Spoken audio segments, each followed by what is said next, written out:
தாவேகா முன்னிலை என்று axis my India கருத்து கணிப்பை வெளியிட்டிருக்கிறது. 98 முதல் 120 தொகுதிகள் வரையும், திமுகவுக்கு 92 முதல் 110 தொகுதிகள் வரையும், அதிமுகவுக்கு 22 முதல் 32 தொகுதிகள் வரைக்கும் ஆக்சிஸ் மை இந்தியா கருத்து கணிப்பில் இடம் கொடுத்திருக்கிறது.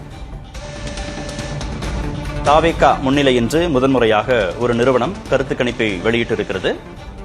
98 முதல் 120 தொகுதிகள் வரை தாவேகா முன்னிலை வகிக்க வாய்ப்பு இருப்பதாக கருத்து கணிப்பில் ஆக்சிஸ் மை இந்தியா நிறுவனம் தெரிவித்திருக்கிறது.